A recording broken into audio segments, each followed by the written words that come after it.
Querido irmão, querida irmã, a partir de agora você acompanha a reflexão do Evangelho deste domingo. Reze com fé e compartilhe com amor, paz e bem. Olá, minha irmã, meu irmão, paz e bem.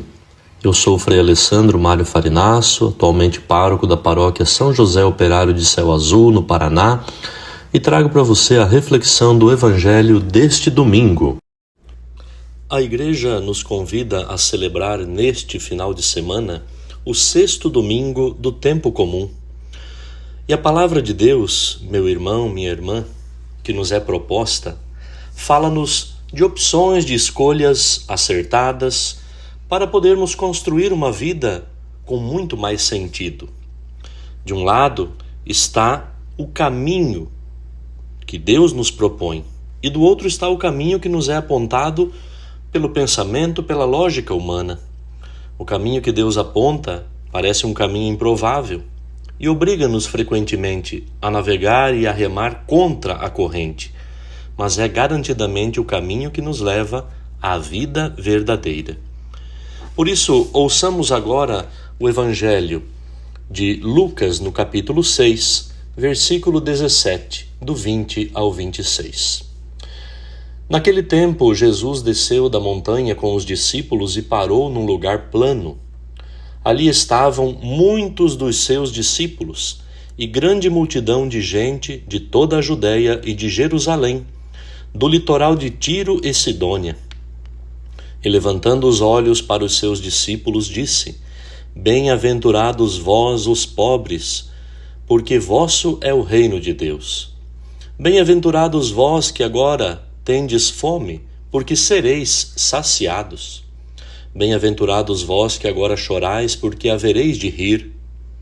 Bem-aventurados sereis quando os homens vos odiarem, vos expulsarem, vos insultarem e amaldiçoarem o vosso nome por causa do Filho do Homem. Alegrai-vos nesse dia e exultai, pois será grande a vossa recompensa no céu. Porque era assim que os antepassados deles tratavam os profetas.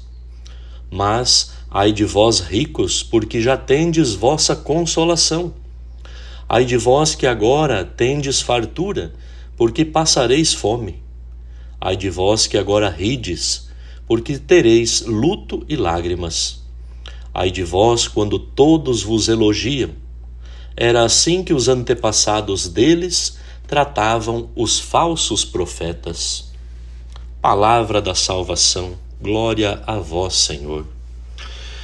Meu irmão, minha irmã, temos então o nosso evangelho deste final de semana, que também é acompanhado pela primeira leitura do profeta Jeremias, no capítulo 17, dos versículos 5 ao 8, onde o profeta nos mostra, nos garante que se apostarmos tudo em realidades humanas, temporárias, nas coisas passageiras, nós estaremos desperdiçando a nossa existência.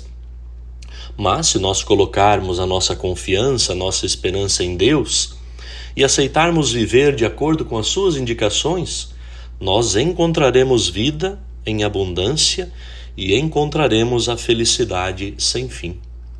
Também temos a segunda leitura da primeira carta aos Coríntios, no capítulo 15, versículos 12, também do 16 ao 20, onde São Paulo, dirigindo-se aos cristãos da cidade de Corinto e também a todos aqueles que acreditam em Jesus Cristo, de todos os lugares, de todos os tempos, ele convida-os a acreditar na ressurreição e a viver de olhos postos no mundo que há de vir. Se esse for o nosso horizonte, saberemos que as coisas deste mundo, elas são passageiras e não devem ser a prioridade da nossa vida. Por isso, nos diz o Salmo 1, que também celebraremos e ouviremos, é feliz quem a Deus se confia. Tendo falado um pouco, observado um pouco também o que estas leituras de hoje nos dizem, nos concentremos neste texto do Evangelho de Lucas, no capítulo 6.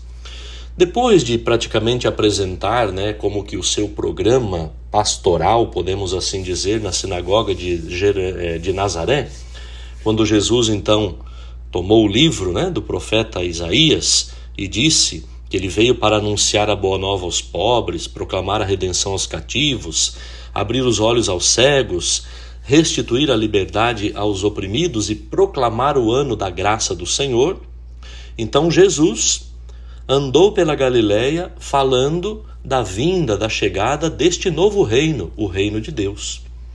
Mas os líderes judaicos, especialmente os fariseus, doutores da lei, estes assumiram desde os primeiros momentos uma atitude crítica face a este projeto de Jesus.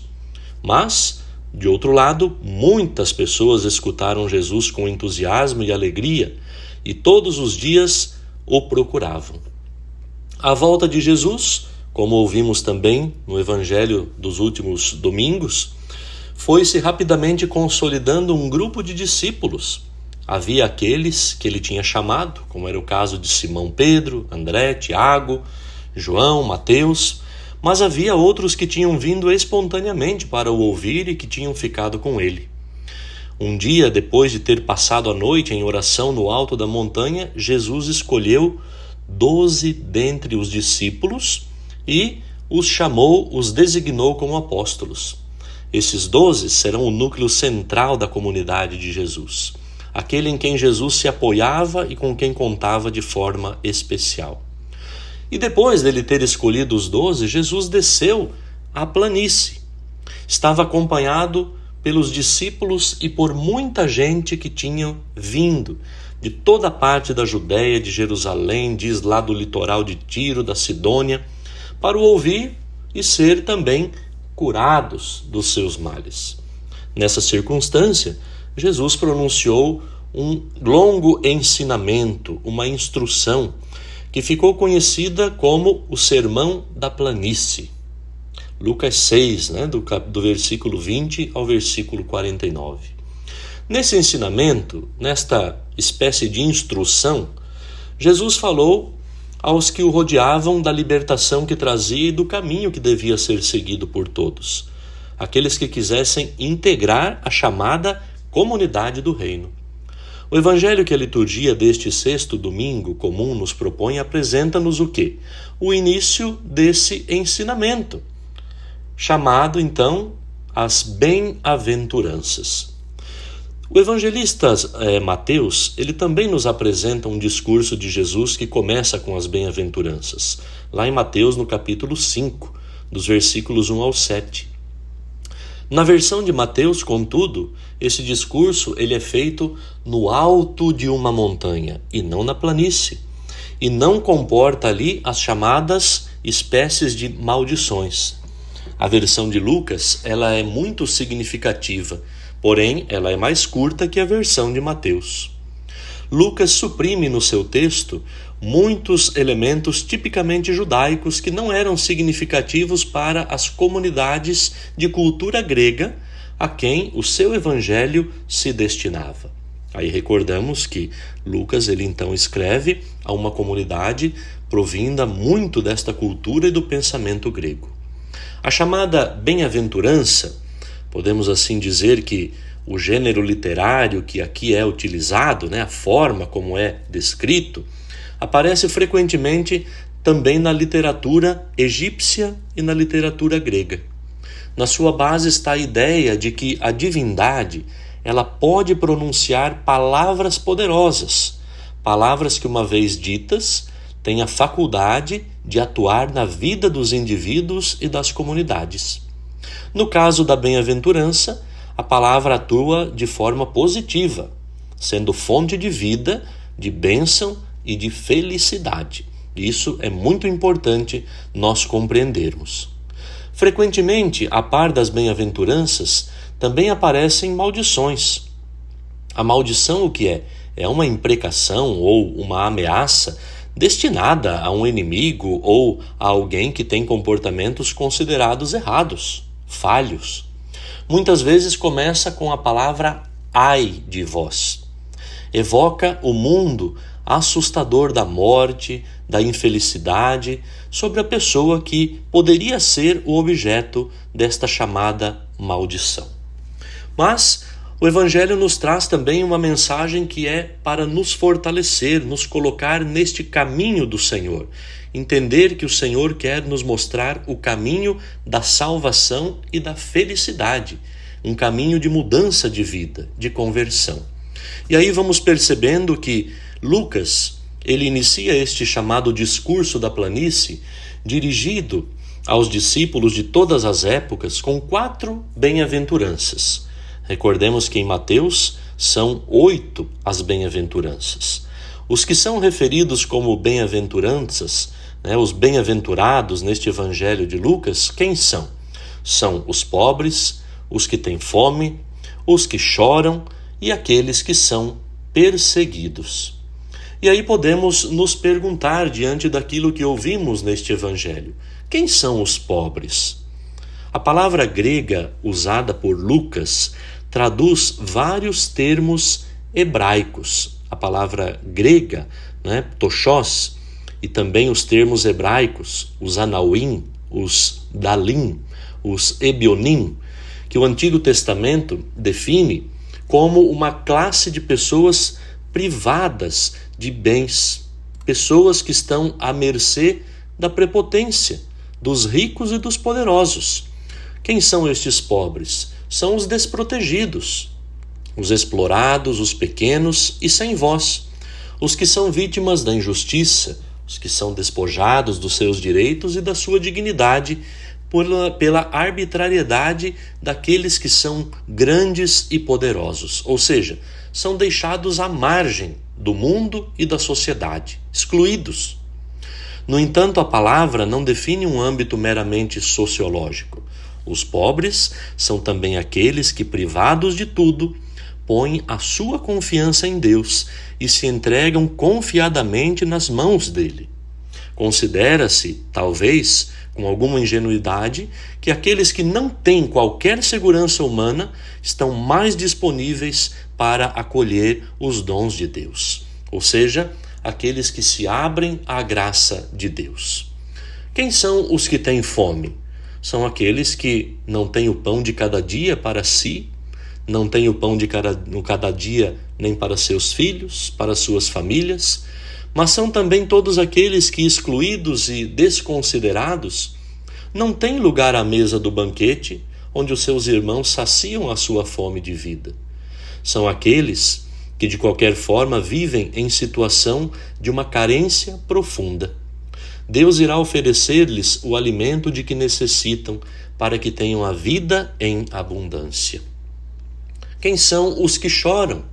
Os que choram são aqueles que vivem mergulhados numa dor, muitas vezes sem fim, uma dor sem remédio. Aqueles que são os doentes incuráveis, as vítimas de muita injustiça, os que são magoados pelo egoísmo, pelo mal, pela maldade que está no coração das pessoas. O mundo é para eles um vale de lágrimas, e os seus dias esgotam-se na tristeza e no desalento.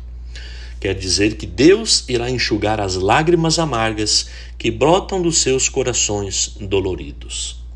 Quem são os perseguidos? Lucas utiliza também uma espécie de vocábulos, que são 4, para definir aquilo que lhes acontece. Quem são os perseguidos? São os odiados, os rejeitados, os insultados, os desacreditados.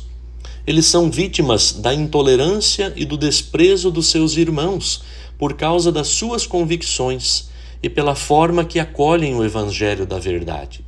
O seu sofrimento coloca-os como que na linha dos profetas, mas Deus lhes dará razão e lhes fará triunfar sobre os seus sofredores. A todos esses que sofrem, Jesus promete que a sua triste situação vai mudar.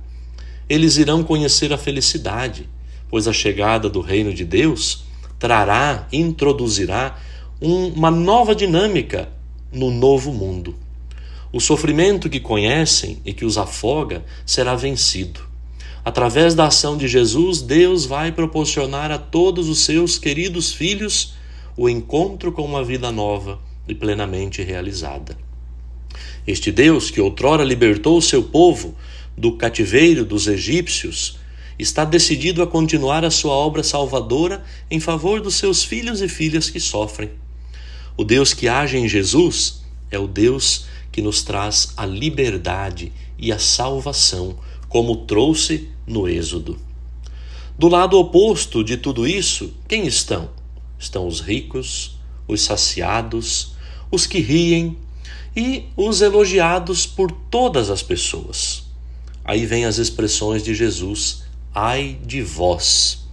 A exclamação ai, com que começa cada uma destas maldições, equivale às lamentações que se usam em contexto também às vezes de morte. É uma exclamação de dor e de pena dita por alguém que contempla uma realidade e lamenta a situação triste que dela vai resultar. A expressão aparece frequentemente também nos profetas, como Isaías, Abacuque, Amós e outros. Aqui, quando fala os ricos, o Evangelho nos mostra que são aqueles que têm dinheiro, bens, poderes em abundância e que colocam toda a sua esperança e segurança nestes bens materiais. O problema não é a pessoa ser rica. O problema é que estes acham que não precisam de Deus, pois o dinheiro oferece-lhes tudo o que necessitam para uma vida de tranquilidade e um bem-estar. Na verdade, estas pessoas são prisioneiras de si mesmas e são prisioneiras dos seus bens, e nunca alcançarão uma vida feliz e plenamente realizada. Entendamos, eles não colocam a confiança em Deus, mas nos bens materiais. Os saciados são aqueles que não apenas têm pão com fartura, mas têm a abundância de todas as coisas boas que a vida pode oferecer, vivendo extasiados, colocando ali esta felicidade nos bens deste mundo. E o que acaba acontecendo com estas pessoas? Elas tendem a esquecer-se de Deus e também dos irmãos e irmãs que estão à volta. Acham que a fome do mundo não lhes diz respeito. Acham que o sofrimento do outro não tem nada a ver com a sua vida. Chegará a altura em que serão privados daquilo que agora lhes sobra. Então considerarão que a sua vida perdeu todo o sentido e vão lamentar a situação que estarão. Os que agora riem, quem são estes? São aqueles que vivem plenamente e permanentemente em festa e zombam das lágrimas dos seus irmãos. Jesus garante-lhes que esse riso sarcástico e desdenhoso lhes desaparecerá dos lábios quando perceberem que estão fora da comunidade do reino. Os elogiados, quem são estes? Elogiados por todas as pessoas, não são aqueles que toda a pessoa aprecia pela sua bondade e integridade, mas são neste mundo aqueles que fazem tudo para serem populares, muitas vezes à custa da verdade e da própria dignidade. São aqueles que trocam os valores consistentes e duradouros por alguns minutos de fama e de aplausos.